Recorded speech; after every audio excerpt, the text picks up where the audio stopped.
Good Friday morning of the 34th week of the year. We're in that apocalyptic theme, as you all know. This actually is Saturday morning. I did four of them yesterday, but today is Saturday morning. And then it's interesting because the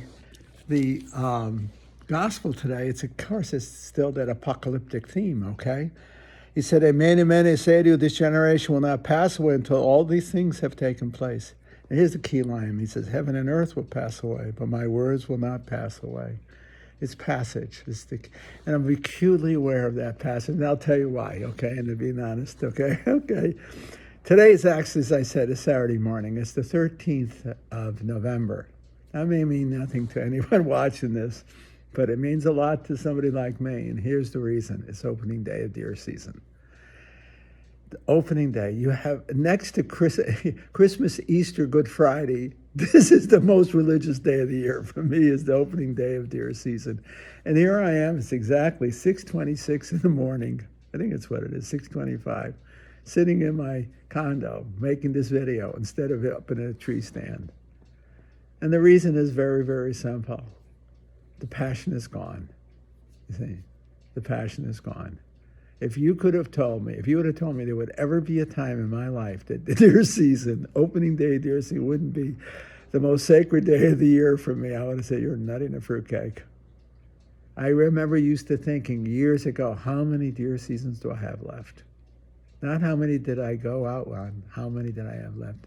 I measured my life by how many deer seasons there would be. That's how passionately I love hunting deer, the deer season.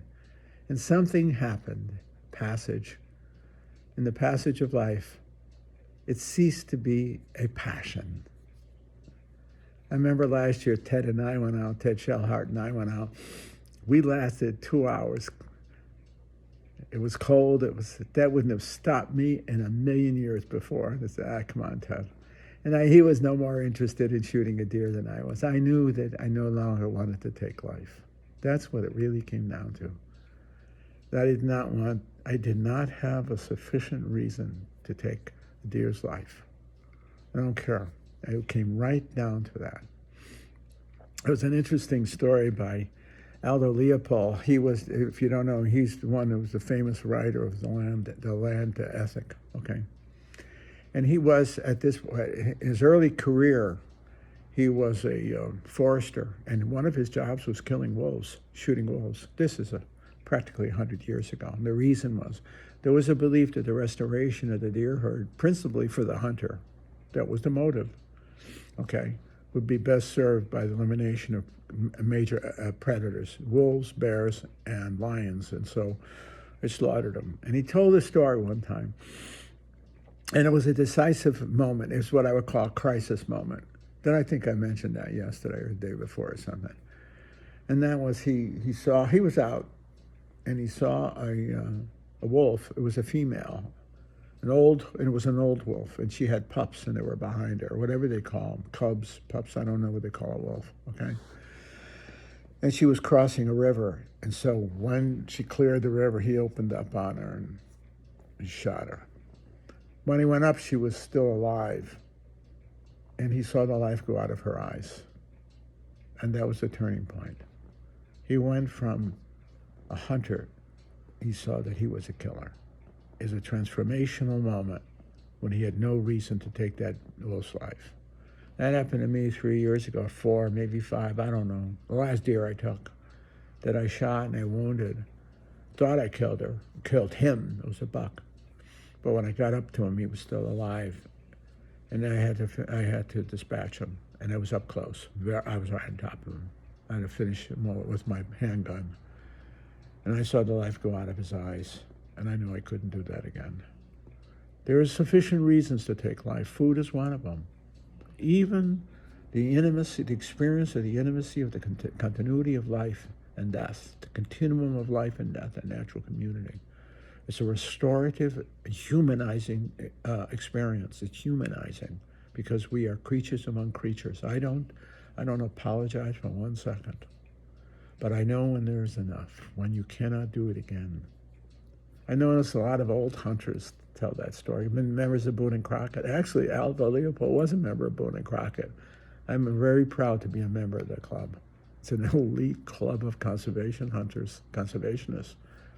Some of the best in the world, really. I mean it.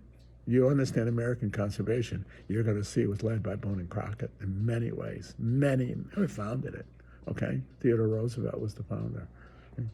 Anyway, Aldo was a member of it, long before I was. Anyway, when I see the necessity of, in a sense, of conservation and all the rest, my heart is in it. I'm lost my train of thought right now. Boy, I even mentioned Boone and Crockett, but it's so important to me. So important to me to be a part of the intimacy of the land. And that I learned over the years. And that's from Aldo Leopold, okay? But others, I learned it from doing it. The intimacy of life and death, the communion of hunter and hunted. You see, you don't get that at the grocery store. There's an artificiality to all of that. You don't realize that hunk of steak you're eating, some cow or whatever, bull or whatever, somebody took its life. Somebody cut its throat, actually. Okay. At least the hunter knows the food he's eating, the meat he's eating. He took its life, and in exchange of life. I really believe that, actually. There's an intimacy between the hunter and the hunter. Just read the Native American accounts and you'll see it. There's the whole ritual to it. It's an intimacy of shared life, of a gift given. The animal gives his life to you. You can't explain that in a grocery store, but you can in the woods. You begin to reverence the life you have taken. You treasure it. Somebody was in my house. He called it one time because of the deer heads and the bear and the wolf and all that stuff. He said it's a house of carnage. No, it's not. It's a house of it's a house of sacraments, the sacraments of life itself. These animals gave their life to me. Their flesh wasn't wasted, nor was their soul. I treasure them in my heart. And now in grief, I pass. I don't want to take any longer their sons and daughters, you see. As I saw a big buckle a couple of years ago, I said, I'll go out and make some babies. See? I noticed that with some of the old hunters, especially, I was mentioning that in Boone and Crockett, the old guys, they said, well, I like to go out, but I don't shoot anymore.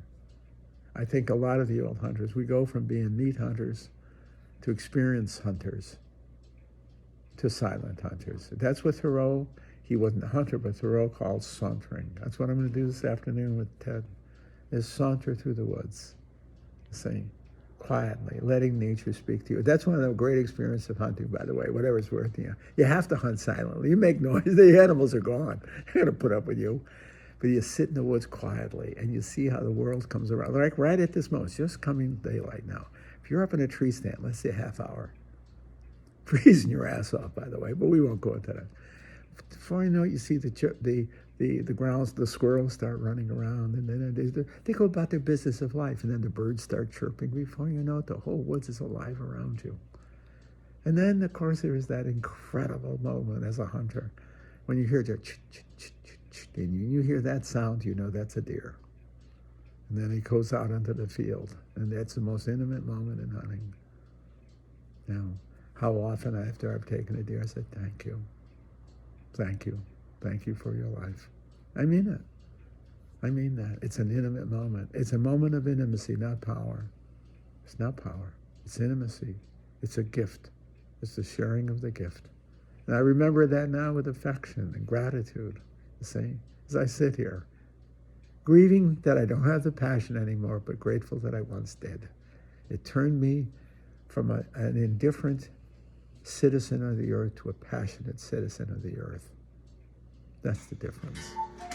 Myself and Thoreau, Aldo Leopold, members of the community in which I am grateful. When I'm walking in the backyard here with Lily, the squirrels are running around. We're fellow companions. We are all fellow companions in the earth. That's today's message. I grieve only that it is passing. I wish I still had that fire in me. But I am grateful that the fire once burned so powerfully and so brightly.